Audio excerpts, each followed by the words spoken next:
नमस्ते मैम।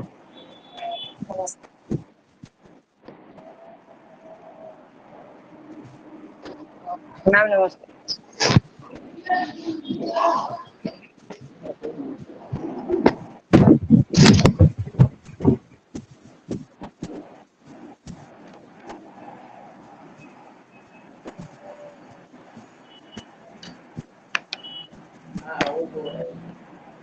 देखिए आज आप लोगों को पढ़ना है मुगल काल की कला। तो मुगल काल की कला के बारे में शुरुआत किया जा रहा है और इसके पहले आप ईरानी शैली के बारे में पढ़ चुके हैं। तो जैसे कि आप लोगों को पता है कि ईरानी शैली के बाद मुगल शैली आती है, यानी मुगल कला का नींव पड़ता है। यानी ईरानी शैली का जैसे अंत होता है उसके बाद मुगल कला का नींव पड़ता है। और मुगल कला की नींव कब पड़ती है? देखा जाए तो मुगल कला की नींव जो पड़ती है वह हुमायूं के समय में पड़ती है। लेकिन जो हमारे मुगल के चित्रकला की बात करें, चाहे स्थापत्य कला की बात करें या साहित्य कला की बात करें, इसके पहले भी जो है अब बाबर के समय में कुछ ना कुछ काम हुआ है। तो अब देखा जाए तो जो मुगल वंश है, तो मुगल वंश में सबसे पहले बाबर का नाम आता है। ये जो बाबर था पहले जो है इसी ने ही मुगल वंश की स्थापना किया था। तो देखा जाए तो यह जो बाबर था यह तुर्क वंश का था। इसकी माता मंगोल वंश की थी। इसी कारण इसका जो इसने मुगल वंश मंगोल वंश के होने के नाते इसने मुगल वंश की स्थापना किया था। तो अब देखा जाए तो इसने क्या किया था, अगर देखा जाए तो इसके जो माता पिता का नाम था, इसके पिता का नाम उमर शेख मिर्जा था। और ये जो जब 11 वर्ष का था उसी टाइम इसके पिता का देहांत हो गया था। बाबर के पिता का उसी टाइम देहांत हो गया था। तो इसने जो है राजगद्दी को संभाला और इसने इसीलिए इसे मुगल साम्राज्य का संस्थापक भी कहा जाता है। अगर आपसे मुगल वंश की स्थापना भी पूछा जाए किसने किया था, तो 1526 ईस्वी में 1526 ईस्वी में पानीपत का प्रथम युद्ध हुआ था। तो उस प्रथम युद्ध के दौरान इसने इब्राहिम लोदी यानी लोदी वंश का जो शासक अंतिम शासक था इब्राहिम लोदी था, इब्राहिम लोदी को मारकर इसने जो है मुगल वंश की स्थापना किया था। तो आपसे पूछा भी जाए, अगर मान लीजिए इतिहास से जुड़े क्वेश्चन तो नहीं आते हैं, लेकिन पानीपत का युद्ध बहुत फेमस है। इसे पूछा जा सकता है कि किसके बीच हुआ है, तो इब्राहिम लोदी एवं बाबर के बीच हुआ है। पानीपत का प्रथम युद्ध कब हुआ है? 1526 ईस्वी में। और पूछा जाए कि इसका जन्म कब हुआ था बाबर के, अगर हम जन्म की बात करें तो इसका जो जन्म हुआ है बाबर का, इसका हुआ है 14 फरवरी 1483 ईस्वी में। अगर इसके जन्म की बात करें तो इसका जन्म कब हुआ है? 14 फरवरी 1483 ईस्वी में बाबर का जन्म हुआ था। और इसका जो पूरा नाम है बाबर का, जहीरुद्दीन मोहम्मद बाबर है। तो पूछा जाए कि बाबर का पूरा नाम क्या था, तो इसका जहीरुद्दीन मोहम्मद बाबर था। अब देखा जाए कि यह जो बाबर था 1503 ईस्वी में इसने काबुल पर अपना अधिकार कर लिया था और 1505 ईस्वी में इसने गजनी पर अपना अधिकार कर लिया था। लेकिन 1511 ईस्वी में इसने इसे समरकंद से हारना पड़ा था।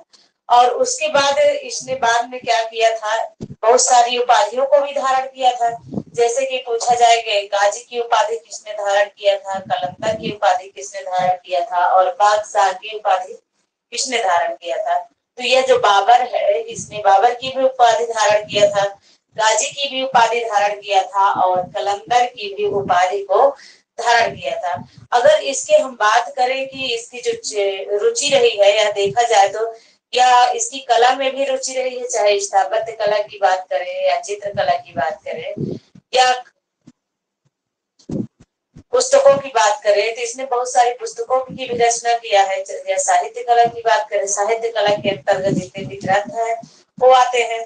अब हम स्थापत्य कला की बात करें, इसमें स्थापत्य कला के क्षेत्र में क्या योगदान था बाबर का, तो बाबर ने क्या किया था, इसने पानीपत का मस्जिद बनवाया था। पानीपत में भी एक मस्जिद का निर्माण करवाया था। यह जो मस्जिद हरियाणा पड़ता है, संभल की मस्जिद का भी निर्माण करवाया था और बाबरी मस्जिद का निर्माण करवाया था। बाबरी मस्जिद का निर्माण इसका सेनापति था बाबर का, मीर बाकी, उसने ही बाबरी मस्जिद का निर्माण 1526 ईस्वी में करवाया था, जो कि आज टाइम वर्तमान में बाबरी मस्जिद नहीं है। इसी के ऊपर अयोध्या में राम मंदिर का निर्माण किया गया है। तो पूछा जाए कि बाबरी मस्जिद कहाँ स्थित है, या संभल की मस्जिद कहाँ स्थित है, या तो पानीपत की मस्जिद कहाँ स्थित है, तो संभल की मस्जिद, पानीपत की मस्जिद, यह दोनों हरियाणा में स्थित है। लेकिन यह जो बाबरी मस्जिद है यह अयोध्या में स्थित था।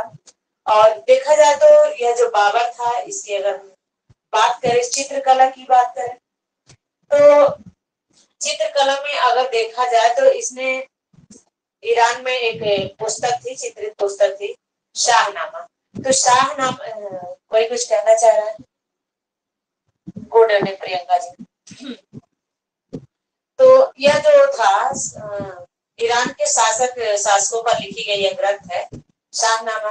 तो शाहनामा को इसने भारत में लेकर आया था, ईरान से भारत में लेकर आया था। और यह पुस्तक जो है 200 वर्षों तक शाही पुस्तकालय में शोभा बढ़ाती रही। लेकिन उसके बाद जो है अंग्रेजों ने इसे एशियाटिक सोसाइटी लंदन भेजा था। इस पुस्तक को चित्रित प्रति क्यों लाया था भारत में? तो आपसे पूछा जाए शाहनामा की चित्रित प्रति भारत कौन लाया था, तो आप बता सकते हैं कि बाबर ने लेकर आया था। अब देखिए जो शाहनामा है, तो आपसे यह भी पूछा जाता है कि शाहनामा किसके द्वारा रचित ग्रंथ है? तो शाहनामा फिरदौसी एक अच्छे कवि थे, तो फिरदौसी के द्वारा यह रचित ग्रंथ है चित्र। और उसके बाद देखा जाए तो फिरदौसी जो थे, इन्हें फारस का होमर भी कहा जाता है। तो फारस का होमर, होमर का मतलब जो होमर एक चित्रकार भी हैं और लेखक भी हैं, जिन्हें एक महाकाव्य की रचना भी किया है, इलियड और ओडिसी नामक महाकाव्य की रचना भी किया है। तो जैसे आगे पढ़ेंगे तो इनके बारे में, होमर के बारे में आप लोगों को पढ़ाया जाएगा। तो अब देखिए जो इसने दो चित्रकारों के भी बारे में उल्लेख किया है। यह जो बाबर था, इसने दो चित्रकारों के बारे में भी उल्लेख किया है। किसके किसके बारे में? बिहजाद के बारे में और शाह मुजफ्फर के बारे में इसने उल्लेख किया है।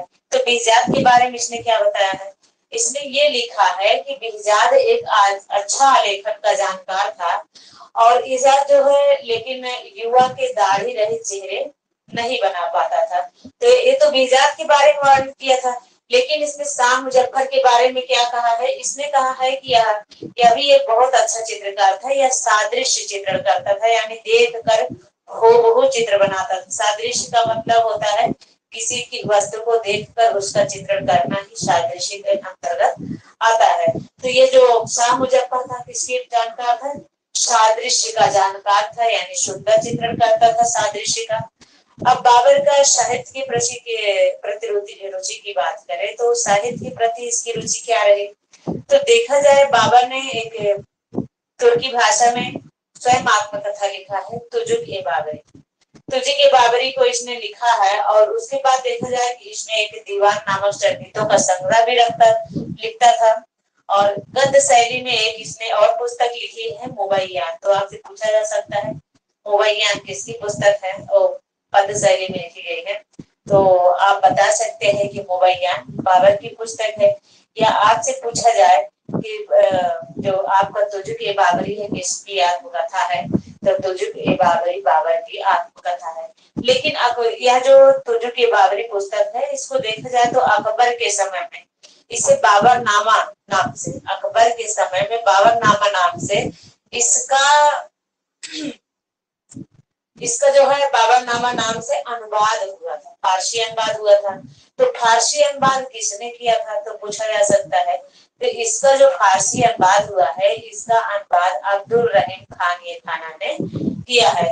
और उसके बाद देखा जाए तो बाबर का जो बाबरनामा पुस्तक है, इसका जो आत्मकथा है बाबरनामा, पूछा जाए उसका सुंदर चित्र कौन सा है? तो बाबर बगीचे में दावत करते हुए यह बाबरनामा में चित्रित किया गया है। बाबरनामा का सुंदर चित्र है, बाबर बगीचे में दावत करते हुए। तो अब देखा जाए कि जो बाबर है, इसका जो बाग लगवाने में भी बहुत शौकीन था। इसने आगरा में आराम बाग का निर्माण करवाया था। जो आराम बाग इसने बनवाया है, यह ज्यामिति और चौखंडी आकार बनवाया है। तो जब बाबर की मृत्यु हुई थी तो सबसे पहले उसे आराम बाग में ही दफनाया गया था, लेकिन बाद में उसके अस्थि अवशेषों को ले जाकर काबुल में दफनाया गया। तो काबुल आप लोगों को पता ही होगा अफगानिस्तान में पड़ता है। तो भारत में दफनाए जाने वाले 3 ऐसे मुगल शासक रहे हैं, एक तो बाबर रहा है और दूसरा जहांगीर रहा है और एक और शासक है। तो कुछ ऐसे शासक रहे मुगल वंश के जो बाबर भारत के बाहर दफनाए गए, बाकी और अन्य शासक भारत में ही दफनाए गए हैं। तो अब देखा जाए जो बाबर था उसके 4 पुत्र थे। बाबर के 4 पुत्र कौन कौन था? हुमायूं, कामरान, अस्करी, हिंदल। तो ये जो चारों पुत्र थे उसमें से हुमायूं सबसे बड़ा पुत्र था। बाबर के जो चारों पुत्र थे उसमें से कौन सबसे बड़ा पुत्र था?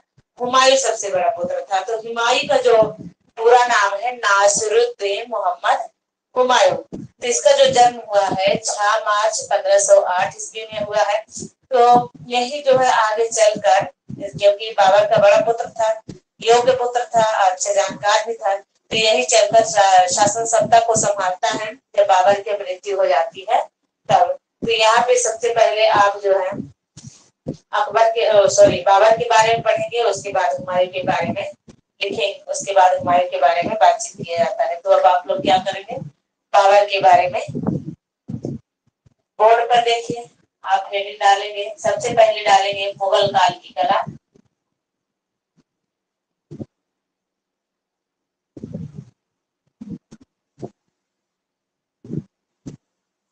हेडिंग क्या डालेंगे आप? मुगल काल की कला।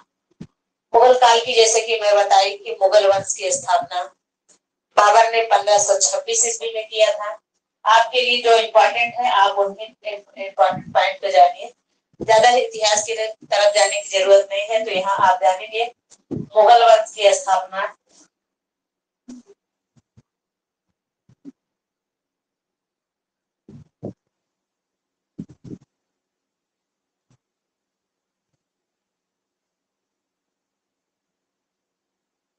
बाबर ने 1526 ईस्वी में किया था।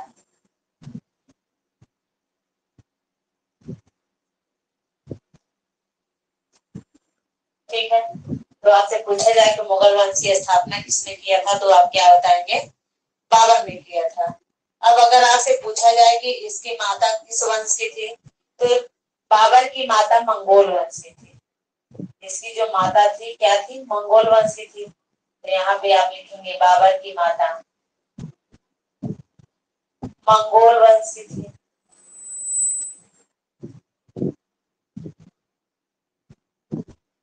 देखिए, इसकी माता जो मंगोल वंश की थी उसी के कारण इसका क्या नाम पड़ा था?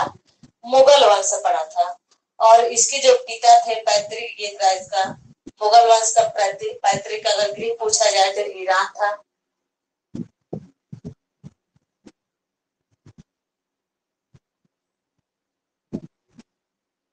मुगल वंश का पैतृक है। तो आपसे पूछा जाए कहाँ पे था, क्या बताएंगे? ईरान था। क्योंकि यह मुगल या जो बाबर था यह ईरान से ही आया था। बाबर कहाँ से आया था? ईरान से आया था।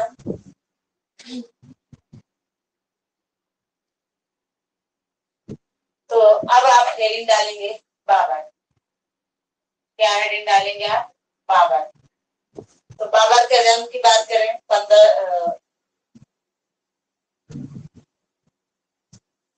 सबसे पहले क्या जानते हैं? बाबर का जन्म, जन्म की बात करें जैसा कि मैं बताई 14 फरवरी 1483।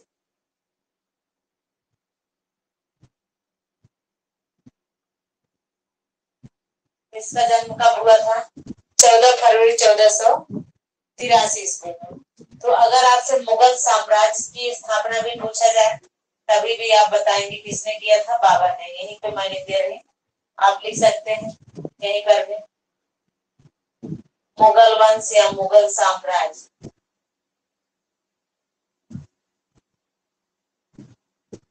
स्थापना। पूछा जाए आपसे कि मुगल साम्राज्य की स्थापना किसने किया था तभी भी आप क्या बताएंगे कि मुगल साम्राज्य की स्थापना बाबर ने किया था। किसने किया था? बाबर ने किया था। अब देखिए जो बाबर था, तो इसके पूरा नाम की बात करें, इसका पूरा नाम क्या था? इसका जो पूरा नाम था जाहिरुद्दीन मोहम्मद बाबर।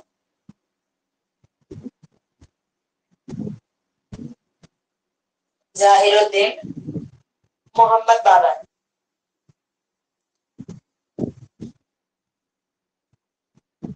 11 वर्ष में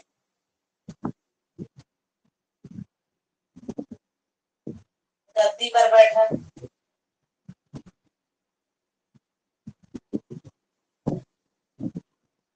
पिता की मृत्यु के बाद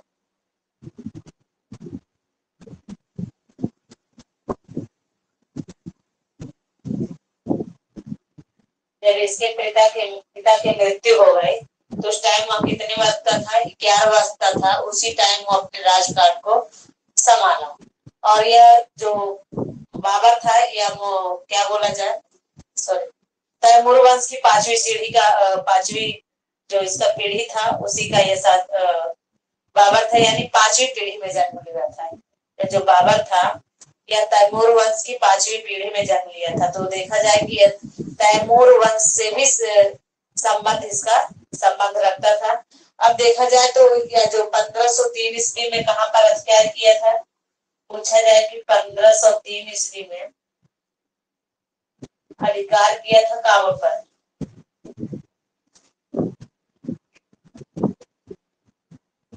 काबुल पर अधिकार किया था। और 1505 ईस्वी में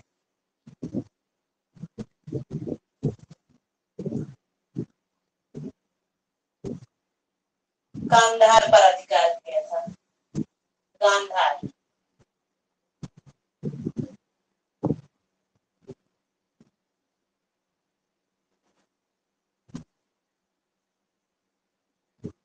ठीक है। बाबर की उपाधि देखिए, इसने कौन कौन सी उपाधि धारण किया था? बाबर की उपाधि, जैसा कि मैं बताया, इसने बहुत सारी उपाधियों को भी धारण किया था। गाजी की उपाधि धारण किया था। गाजी की उपाधि धारण किया था। कलंदर की उपाधि धारण किया था। और बादशाह की उपाधि धारण किया था। इसकी जो उपाधियां थी, गाजी, मैम ये कलंदर और गांधार, ये कुषाणकालीन वाला गांधार। गांधार क्षेत्र है ना, तो उस पर कोई अधिकार कर सकता है, चाहे कुषाण काल हो, चाहे मुगल काल हो। ठीक है। यस। तो बाबर कौन कौन से उपाधि धारण किया था? गाजी, कलंदर और बादशाह की उपाधि को धारण किया था। इतना लिखिए, फिर आगे बढ़ते हैं।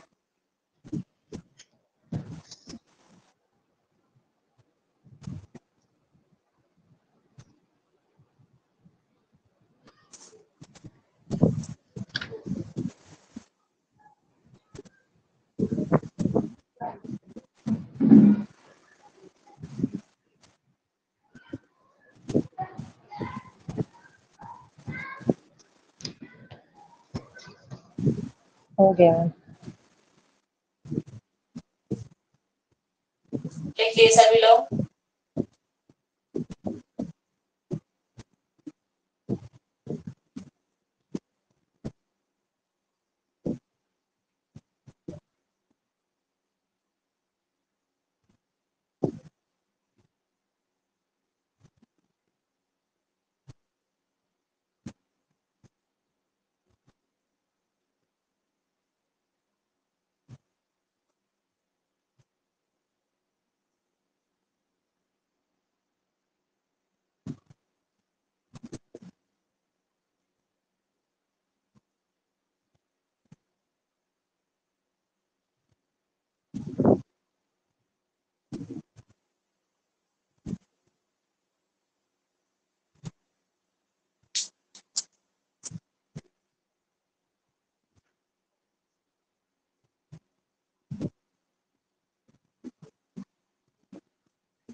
अब आप हेडिंग डालेंगे बाबर का कला प्रेम।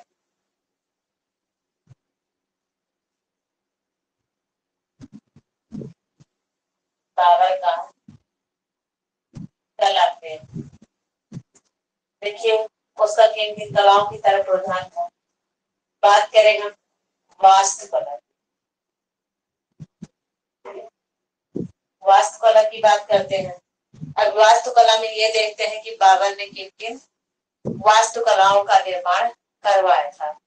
तो वास्तुकला में देखा जाए तो इसने 3 भवनों का निर्माण करवाया था। भारत में इसने 3 भवनों का निर्माण करवाया था। तो आपको उसको ट्रिक के माध्यम से याद करेंगे। वो जो 3 भवन है, बस ट्रिक याद किए रहिएगा। ट्रिक क्या याद करेंगे? बसपा। बसपा पार्टी है ना, राजनीतिक पार्टी है। बहुत सारी राजनीतिक पार्टी, भाजपा, बसपा, सपा, लेकिन आपको यहाँ याद करना है बसपा। ठीक है, तो अब बसपा से क्या हो जाएगा? पास हो गया बाबरी मस्जिद।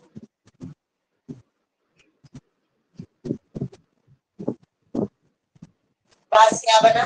बाबरी मस्जिद। सा से क्या बना? संभल की मस्जिद।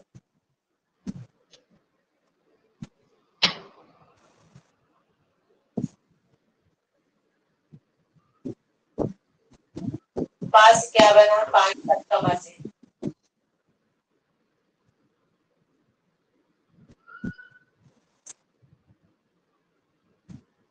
ठीक, अब ये जो मंदिर है, दो सॉरी, ये दो मस्जिद जो है कहाँ पर है? हरियाणा में। ये दो मस्जिद कहाँ स्थित है? हरियाणा में। और यह जो मस्जिद है आपका कहाँ पे है? अयोध्या, उत्तर प्रदेश। कहाँ पे स्थित है? अयोध्या, उत्तर प्रदेश में स्थित है। तो इसका जो निर्माण करवाया था बाबर के समय हुआ था। ठीक, बाबर ने करवाया था, लेकिन किससे? इसका जो सेनापति था मीर बाकी, उसी ने ही इसका निर्माण करवाया था। निर्माण की बात करें, यह समय था इसका। ठीक है, इसका जो समय था, इसके समय में इसका निर्माण हुआ है। लेकिन निर्माण किसने किया था इसका? मीर बाकी। कब करवाया था? 1526 ईस्वी में इसका निर्माण करवाया गया था। ठीक है, और इसे जो है बाबरी मस्जिद को 6 दिसंबर को इसे 6 दिसंबर 1992 में इसे नष्ट कर दिया गया था। ये जो बाबरी मस्जिद है 6 दिसंबर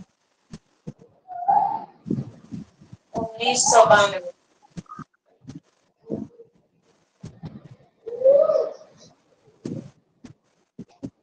इस मस्जिद को नष्ट कर दिया गया।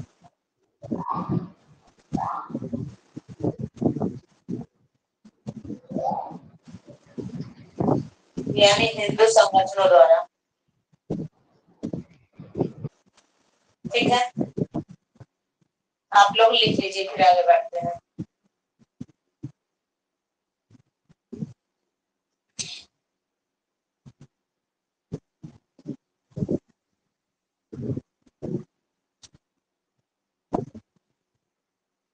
याद हो जाएगा बसपा, बहुत सरल ट्रिक है।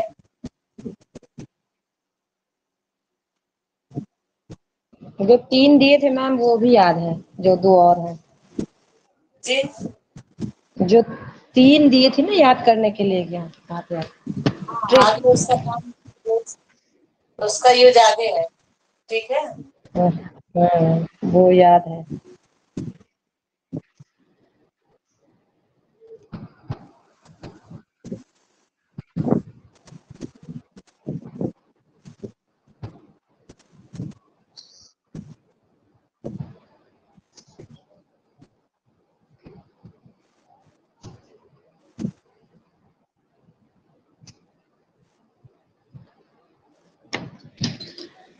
आप डालेंगे बाग बगीचे का निर्माण।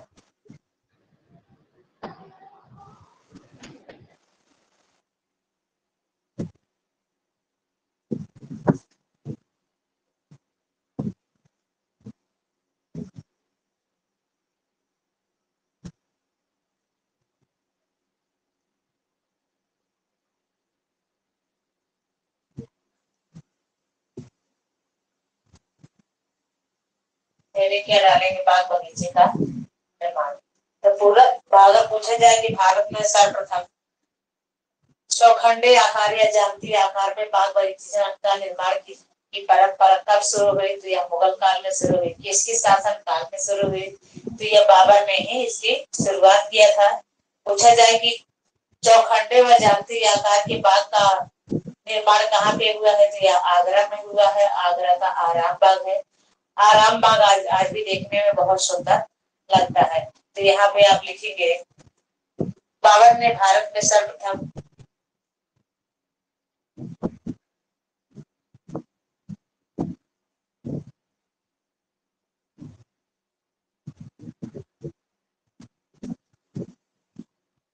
चौखंडे एवं ज्यामितीय आकार के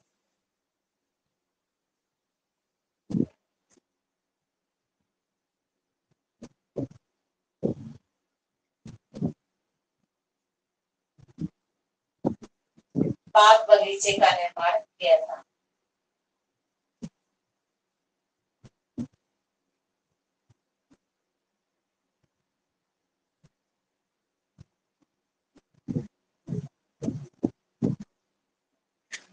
इसका सबसे अच्छा उदाहरण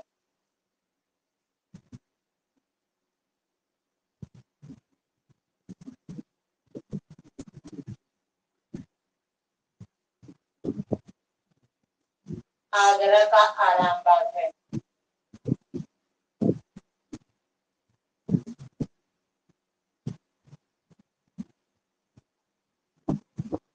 ठीक, लिख लीजिए आप लोग।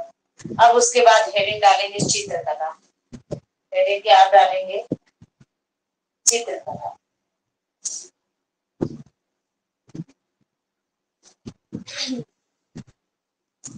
तो ईरान के शासकों पर लिखी गई प्रमुख ग्रंथ, जिसके बारे में अभी मैं बताई थी आप लोगों को। तो ईरान के शासकों के ऊपर लिखी गई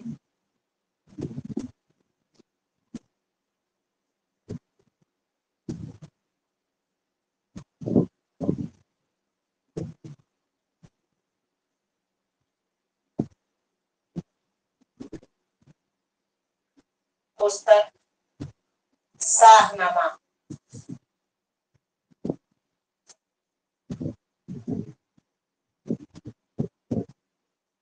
शाहनामा की चित्रित एक प्रति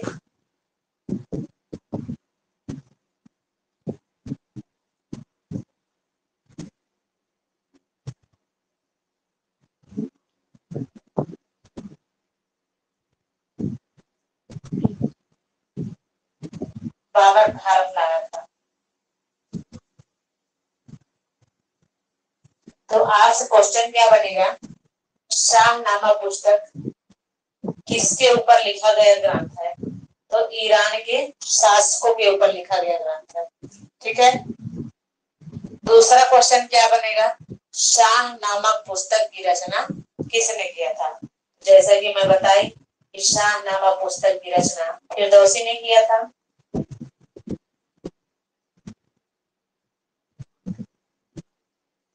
शाहनामा पुस्तक की रचना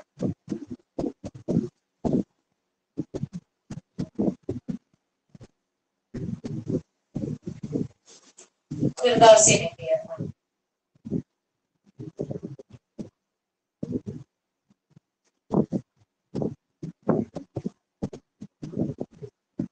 देखिए यहाँ पर 4 क्वेश्चन बनने की संभावना रहते हैं इस पर। सबसे पहला कि शाहनामा की चित्रित प्रति को भारत कौन लाया था, तो आप क्या बताएंगे, बाबर ने लेकर आया था। फिर पूछा जाए कि शाहनामा जो पुस्तक है यह किस पर लिखी गई ग्रंथ है, तो ईरान के शासकों के ऊपर आधारित ग्रंथ है।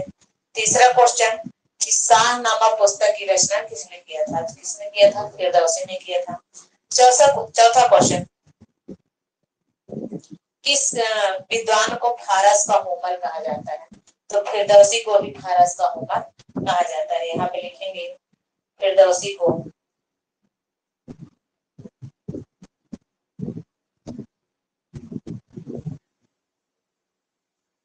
फारस का होमर। मैम होमर चित्रकार को कहा जाता है ना। ये चित्रकार है, एक महाकाव्य के एक लेखक भी है, एक भूगोलवेत्ता भी है और एक चित्रकार भी है या फारस के हैं। ठीक है, इनके बारे में आपको पढ़ाया जाएगा। ठीक है जी। तो इनकी जो तुलना की गई, फिरदौसी की तुलना किससे की गई? होमर से की गई। ठीक, लिख लीजिए, फिर आगे बढ़ते हैं।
हो गया?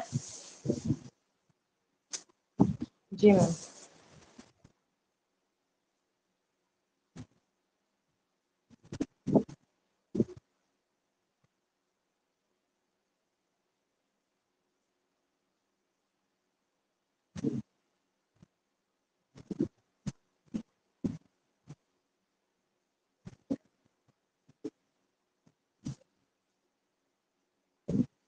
हेडिंग डालेंगे शाहनामा।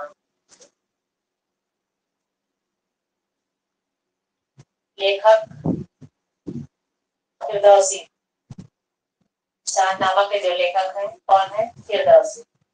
जैसा कि मैं बताई, लेखक कौन है? फिरदौसी है। शाहनामे में क्या वर्णन किया गया है? शाहनामा में किसका वर्णन हुआ है? तो पूछा जाए कि शाहनामा जो पुस्तक है उसमें किसका वर्णन किया गया है? तो ईरान के शासकों का विजय। ईरान के शासकों के विजय का वर्णन किया गया। ईरान के शासकों के विजय का वर्णन। ठीक है, ईरानी शासकों के विजय का वर्णन किया गया है। और अब देखा जाए तो यह जो शाहनामा पुस्तक है यह भारत में यानी जो शाही पुस्तकालय हुआ करते थे उसमें 200 वर्षों तक शोभा बढ़ाती रही शाही पुस्तकालय में, लेकिन इसी बाद में अंग्रेजों ने एशियाटिक सोसाइटी लंदन इस पुस्तक को भेज दिया था।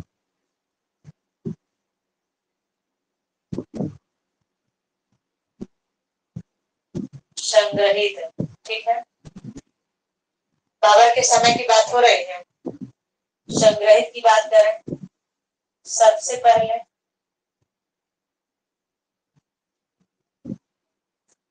200 वर्षों तक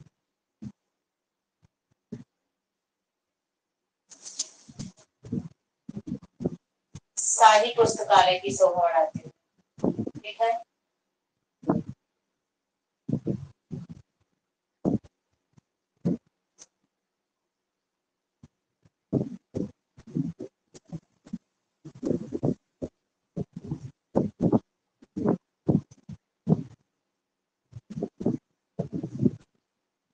इसके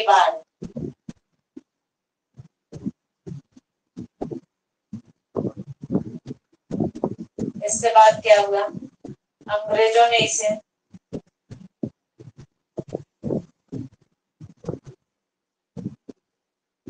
एशियाटिक सोसाइटी लंदन भेज दिया गया।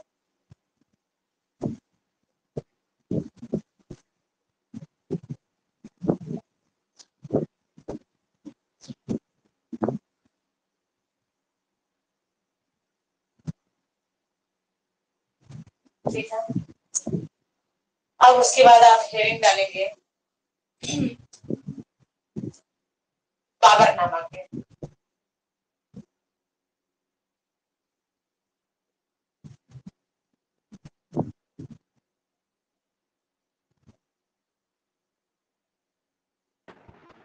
बाबरनामा की बात, ये जो बाबरनामा है इसमें मैम ये बुक में 20 वर्ष दिया है, गलत छप गया है क्या? उसको 200 वर्ष हाँ रहना चाहिए। अच्छा यहाँ मैं अच्छा, जो पैटर्न लिखवा रही हूँ, ठीक है, हाँ वो ठीक ठीक ठीक। हो गया।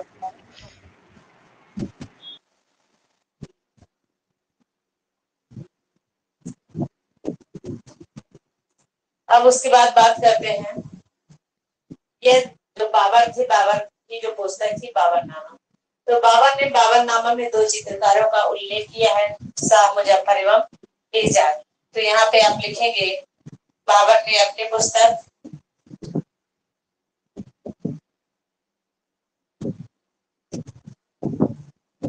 अपनी इस पुस्तक में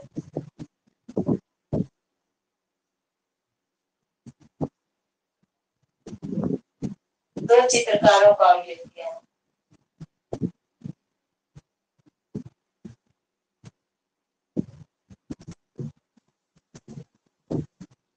दो चित्रकारों का उल्लेख किया है। कौन कौन से चित्रकार हैं? इजाज, दूसरा शाह मुजफ्फर।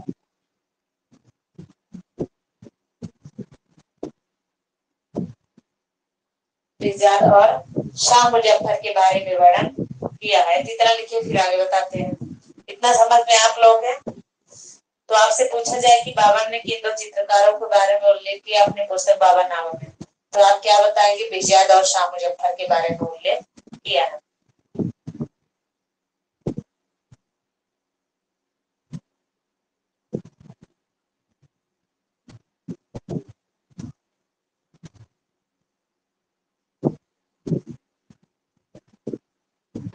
मैम ये जो संग्रहित है ये नहीं समझ में आया, क्या लिखा है? मतलब लिखा तो है लेकिन समझ में नहीं आ रही है क्या ये चीज। सबसे पहले ये 200 वर्षों तक। हाँ मैम ये नहीं समझ में आया? हाँ मैम। मतलब इसका अर्थ नहीं समझ में आया। सबसे पहले 200 वर्षों तक शाही पुस्तकालय ये सब। अच्छा, ये वाला हाँ देखिए, हाँ बात ये पूछा जा रहा है कि अगर आपसे यहाँ से क्वेश्चन नहीं बनेगा, मैं लिखवा दी हूँ।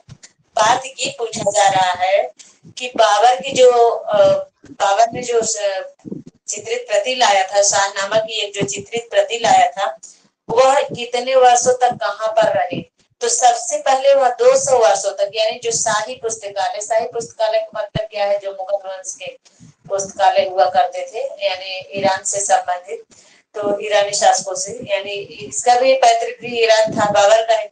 तो इस जो पुस्तकालय हुआ करते, शाही पुस्तकालय, यानी अच्छे अच्छे राजा महाराजाओं के जो पुस्तकालय हुआ करते थे, तो वहां पे यह 200 वर्षों तक वहां पर रखी रही। लेकिन बाद में जब अंग्रेज आए भारत में, तो अंग्रेजों ने क्या किया, इसे एशियाटिक सोसाइटी लंदन कर दिया अच्छा इस पुस्तक, ठीक है। अच्छा।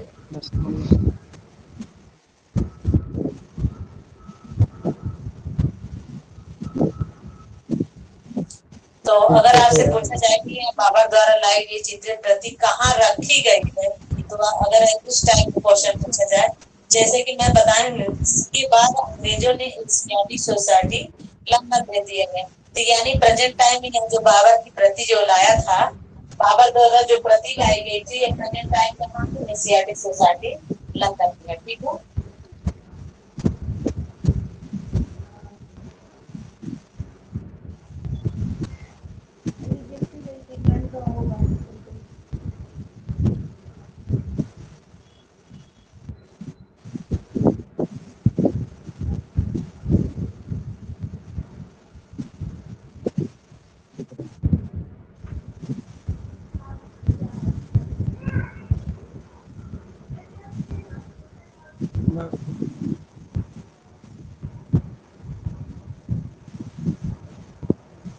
लिरिक बनाएंगे आप विचार।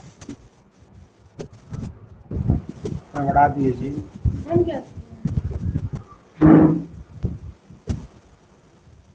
लिरिक क्या लिखेंगे आप विचार। अब देखिए बाबा गुजरात के बारे में क्या कहता है। जैसा कि मैं बताई कि इसमें क्या बताता है कि आलेखन निपुण है, यानी बहुत अच्छा आलेखन का चित्र बनाता है। आलेखन का मतलब कोई बता सकता है?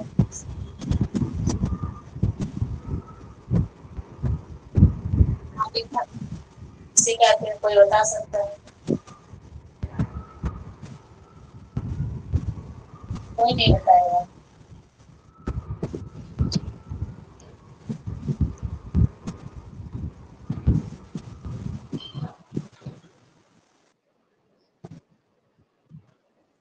देखिए आलेखन का मतलब ये होता है जो छोटे चित्र यानी फूल, पत्ते, मोर, लताओं, पक्षियों फोटो द्वारा जो सज्जित किए जाते हैं वह किसके अंतर्गत आता है? आलेखन के अंतर्गत आता है। ठीक है। तो इसमें क्या कहा था अभिजात के बारे में बावन ने? बावन ने कहा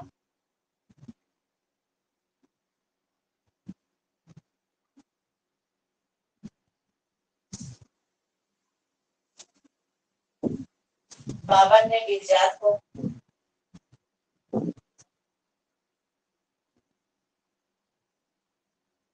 आलेखन चित्रण का विशेषज्ञ बताया था।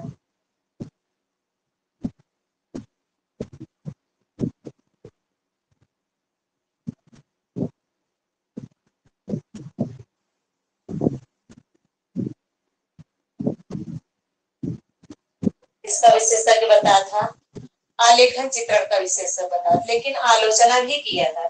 कहा कि यह जो गिरिजात था यह युवा के दाढ़ी रहित चेहरे नहीं बना पाता था। इसने क्या कहा था? लेकिन युवा के दाढ़ी रहित चेहरे नहीं बनाता था।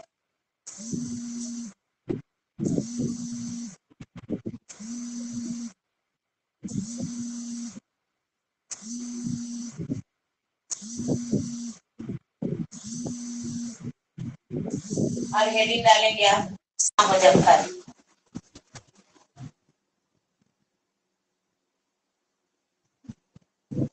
क्या हेडिंग डालेंगे? शाह मुजफ्फर। अब देखिए शाह मुजफ्फर के बारे में इसने क्या कहा है कि कहा कि यह सादृश्य चित्रण में निपुण था।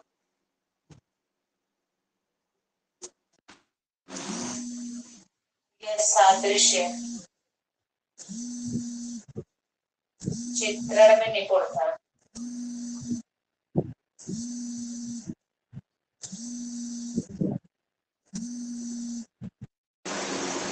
ठीक है, लिख लीजिए आप लोग।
मैम स्कूल जाने लगे आप?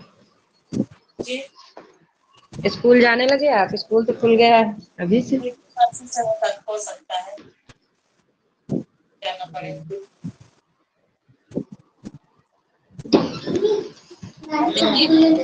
में आप लिखेंगे कि बाबर अपनी आप कथा में समरकंद मस्जिद का उल्लेख किया है।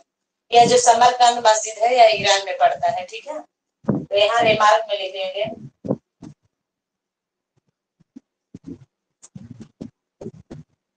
बाबर ने अपनी आत्मकथा तो आत्मकथा जान ही रहे हैं कौन सी है। तो जो के बाबरी अपनी आत्मकथा में समरकंद मस्जिद का उल्लेख किया है।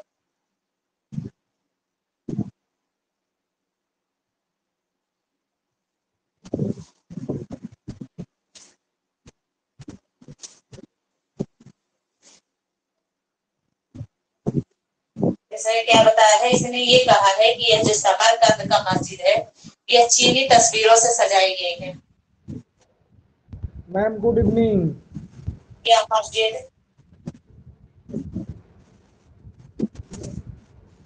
वीडियो नहीं आ रहा है। चीनी तस्वीरों से सजाई गई, यानी चीनी जो चीन के चित्र उस पद्धतियों में बढ़िया चल रहा था, पूरा डिस्टर्ब तुम कर दिए जी। बनाए गए। भागो यहाँ से भागो।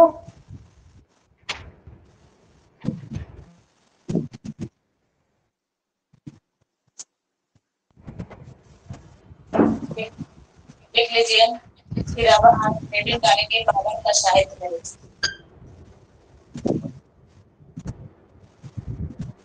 तो क्या डालेंगे, बाबर का साहित्य में रुचि। मैम वीडियो नहीं आ रहा है। जी मैम गुड इवनिंग, वीडियो नहीं आ रहा है आपका। वीडियो नहीं जा रहा है। जी वीडियो केवल आवाज।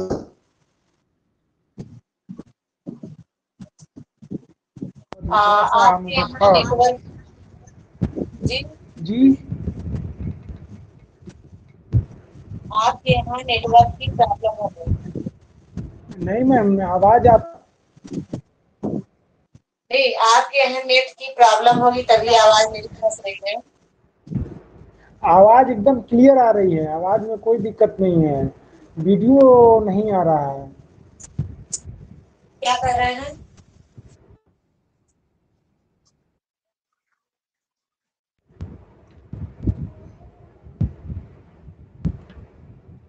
बाकी सब लोगों के यहाँ आवाज जा रही है मेरी। आवाज तो हमारे यहाँ भी आ रहा है जी। आवाज क्लियर जा रहा है। मैम बोल रहा है वीडियो नहीं। वीडियो नहीं आ रहा, आवाज तो आ ही रहा है। हाँ, तो आपके यहाँ नेट की प्रॉब्लम है। नहीं मैम, नेट तो सही है, बाकी सब अभी लोग तो यहाँ जा आवाज आ रही रहा है। है। Yes ma'am. हाँ, थोड़ी सी इंटरनेट की प्रॉब्लम रहती है, वीडियो नहीं जाता, ठीक है। बाद में देख लीजिएगा जहाँ पे खुल रहा हो।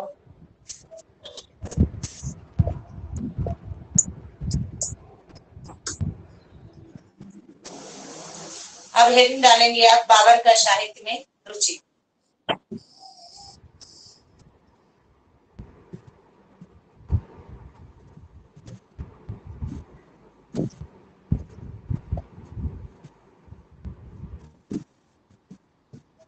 बाबर का साहित्य में रुचि।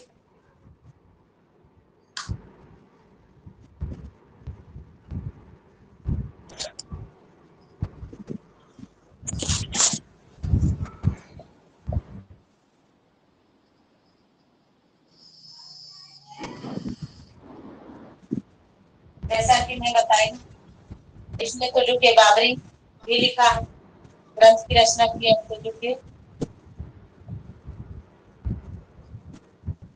उसने क्या किया है, बाबर इतना अच्छा कला का जानकार था और सिद्धार्थ था और लेखक भी था, एक आज कवि भी था, कि इसने स्वयं अपनी एक आत्मकथा लिखी तो जो कि बाबरी। तो यहाँ पे आप लिखेंगे बाबर ने अपनी आत्मकथा तो जो कि बाबरी को तुर्की भाषा में लिखा है।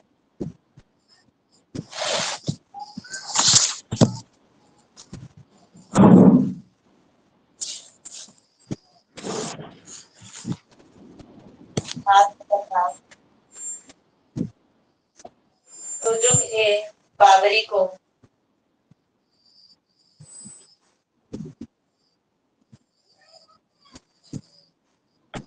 तुर्की भाषा में लिखा है।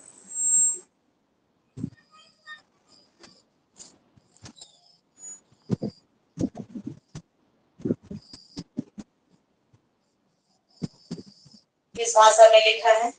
तुर्की भाषा में लिखा है। और एक यह गीतों का संग्रह भी प्रस्तुत करता था दीवान नाम से। तो यहाँ पे आप लिखेंगे बाबर ने अपने,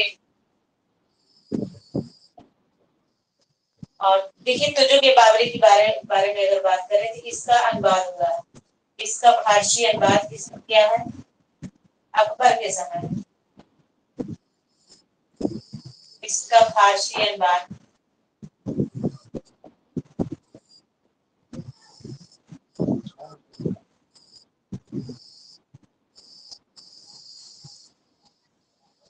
अकबर के समय।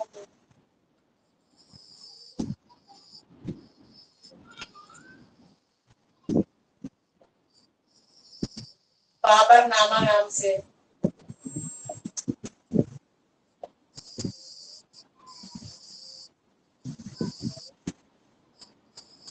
अब्दुल रहीम खान खाना।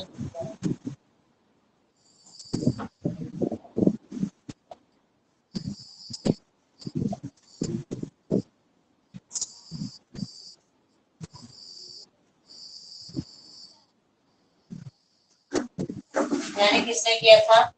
अब्दुल रहीम खान खाना ने इसका फारसी अनुवाद किया था। किसका? तुजुक ए बाबरी का। तो बाबर जो है तुर्की गीतों का संग्रह ये प्रकाशित करता था। किस नाम से? दीवान नाम से।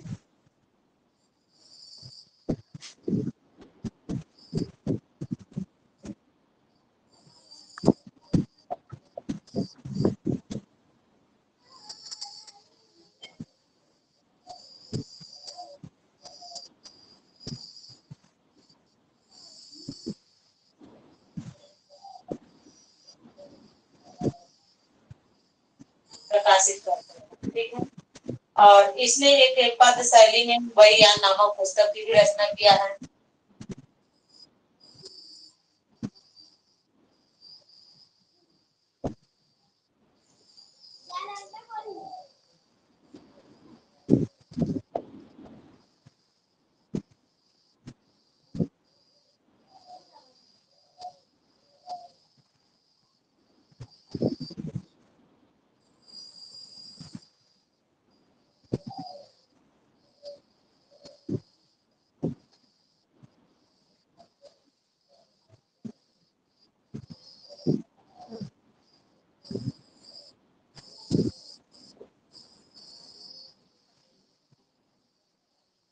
यानी कि इनकी पुस्तकों की रचना किया।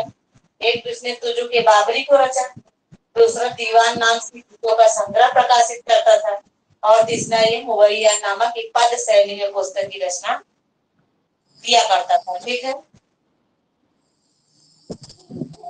लिख लीजिए फिर आगे बढ़ते हैं।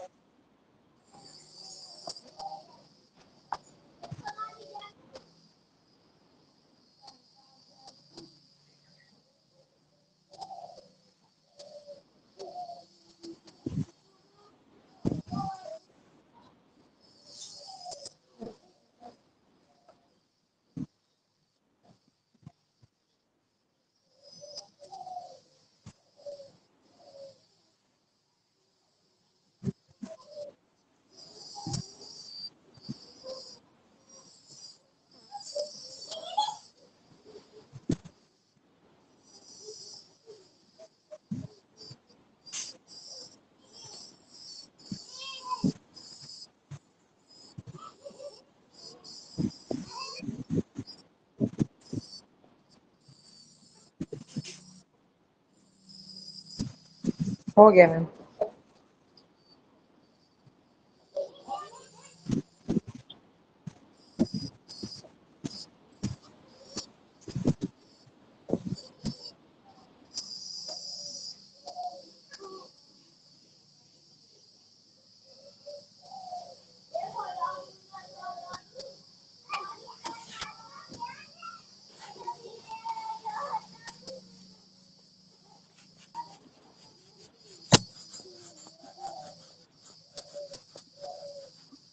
बाबरनामा तो बाबरनामा का जो प्रसिद्ध चित्र है बाबर बगीचे की सैर करते हुए।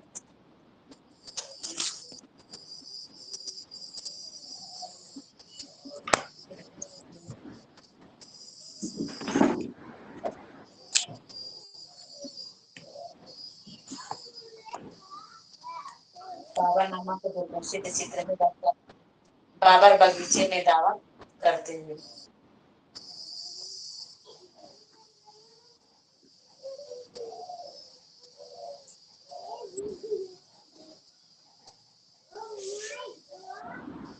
बाबर के 4 पुत्र कौन से थे?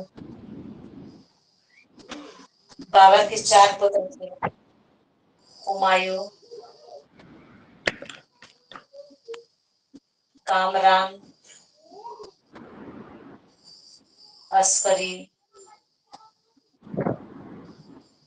हिंदाल।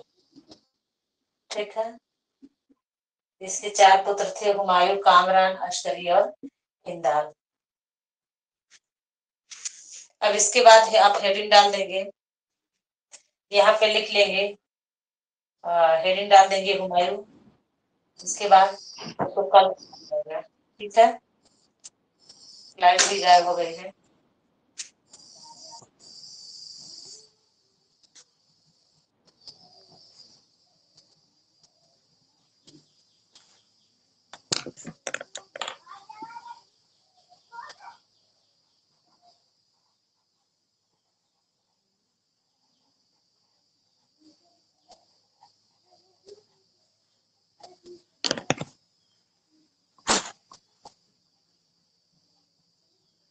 हो गया?